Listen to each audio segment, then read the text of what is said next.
আসসালামু আলাইকুম। আজকে আমি চিকেন রোস্ট রান্না করব। তার জন্য কিন্তু ১ কেজি পরিমাণ আমি চিকেন নিয়ে নিয়েছি। আর এখানে পরিমাণ মতো করে কিছুটা লবণ আর ১ পিস লেবুর রস আমি দিয়ে একসাথে মিক্সড করে নিয়েছি। আর কালারের জন্য এখানে আমি ১ চা চামচ পরিমাণ মরিচ গুঁড়ো দিয়ে দিলাম। আপনারা চাইলে কিন্তু জর্দার কালারটা দিতে পারেন। তো আমি একসাথে মিক্সড করে নিব আবারও। কিছুক্ষণ রেখে দিব। রোস্টের জন্য কিন্তু আমি পেঁয়াজ বেরেস্তা করে নিয়েছিলাম এই ফ্রাই প্যানের মধ্যে। আর সেই তেলের মধ্যে কিন্তু আমি চিকেন পিসগুলো দিয়ে দিচ্ছি। আমি খুব বেশি ভেজে নিব না।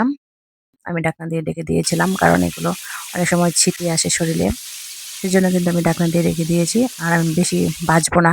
তাতে করে বেশি শক্ত হয়ে গেলে আবার রোস্ট খেতে ভালো লাগবে না। আমি সবগুলো চিকেন একটা প্লেটে উঠিয়ে নিচ্ছি।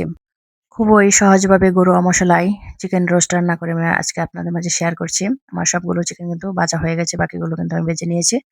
আরেকটি কড়াইয়ের মধ্যে কিন্তু এখানে পর্যাপ্ত পরিমাণে রান্নার তেল দিয়ে দিলাম। দিয়ে আমি কিছু পেঁয়াজ কুচি দিয়ে দিয়েছি। আর চিকেন ভাজার পরে যে তেলটা ছিল সেটা আমি দিয়ে দিচ্ছি। গোটা গরম মসলা দিয়ে দিলাম, এলাচ, দারুচিনি, তেজপাতা, জয়ত্রী। গরম মসলাগুলো পেঁয়াজের সাথে আমি ভালোভাবে ভেজে নিয়েছি। পরিমাণ মতো করে কিন্তু আমি আদা বাটা, রসুন বাটা এবং পেঁয়াজ বাটা দিয়ে দিলাম। ১ চা চামচ থেকে একটু বেশি পরিমাণে হবে। আর এগুলো একটু হালকা ভেজে নিয়েছি। পরিমাণ মতো আমি লবণ দিয়ে দিলাম। দিয়ে আবারও একসাথে ভালোভাবে মিক্সড করে নিচ্ছি। এখানে হচ্ছে বাদাম বাটা আর পেঁয়াজ বেরেস্তার কিছু অংশ আমি একসাথে বেটে তারপর দিয়ে দিচ্ছি। মসলাটা খুব সুন্দরভাবে কষিয়ে নিব। এখন আমি টক দই দিয়ে দিচ্ছি পরিমাণ মতো করে ১.৫ চা চামচ পরিমাণ, ১.৫ টেবিল চামচ পরিমাণ হবে। তো একসাথে আমি মিক্সড করে নিচ্ছি। আর এখানে আমি ১ চা চামচ পরিমাণ হলুদ গুঁড়ো, মরিচ গুঁড়ো আর ১ চা চামচ পরিমাণ ধনিয়ার গুঁড়ো, ১.৫ চা চামচ পরিমাণ জিরার গুঁড়ো দিয়ে মসলাটা সুন্দরভাবে কষিয়ে নিব।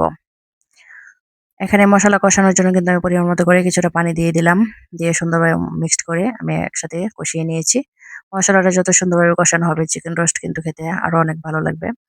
এর স্বাদ কিন্তু অনেক বেড়ে যায়। এখন আমি চিকেন একসাথে ভালোভাবে দিয়ে মসলার সাথে মিক্সড করে আমি কিছুক্ষণ ভেজে নিয়েছি। তারপর কিন্তু এখানে পরিমাণ মতো করে আমি পানি দিয়ে দিলাম, গরম পানি। আপনারা চাইলে কিন্তু দুধ দিয়েও রান্না করতে পারেন। এখন আমি ঢাকনা দিয়ে ঢেকে দিব চিকেনটা সিদ্ধ হওয়ার জন্য।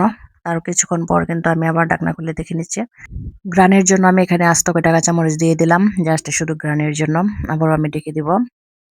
কিছুক্ষণ পর কিন্তু আমি ঢাকনা খুলে নেড়েচেড়ে দিয়েছি যাতে করে তলায় লেগে না যায়।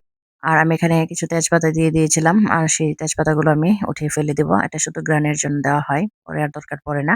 তো আমি উঠিয়ে ফেলে দিচ্ছি। আর এখানে আমি কিছু পেঁয়াজ বেরেস্তার অংশ দিয়ে দিচ্ছি। ঝোলটা যখন আরো গাঢ় হয়ে আসবে তারপর কিন্তু আমি চিকেন রোস্টটা নামিয়ে নিব। আর এই পর্যায়ে কিন্তু আমি একবারে শেষ পর্যায়ে ১ চা চামচ পরিমাণ ঘি দিয়ে দিলাম। আপনাদের হাতের কাছে যদি ঘি থাকে তাহলে দিবেন। না থাকলে দেওয়ার কোনো প্রয়োজন নেই। তো দিলে আরকি আলাদা সুন্দর একটা ঘ্রাণ চলে আসে এই। তো এই পর্যায়ে কিন্তু আমি চিকেন রোস্ট নামিয়ে নিয়েছি। খেতেও কিন্তু অনেক মজা হয়েছিল। খুবই সাধারণভাবে অল্প সময়ের মধ্যে কিন্তু আমার চিকেন রোস্টটা রান্না হয়ে গেল। যদি আমার ভিডিওটি ভালো লেগে থাকে তাহলে আমার ফেসবুক পেজটি ফলো দিয়ে থাকবেন এবং আমার ইউটিউব চ্যানেলটি সাবস্ক্রাইব করে দিবেন। তো সবাই ভালো থাকবেন, সুস্থ থাকবেন। Take care. আল্লাহ হাফেজ।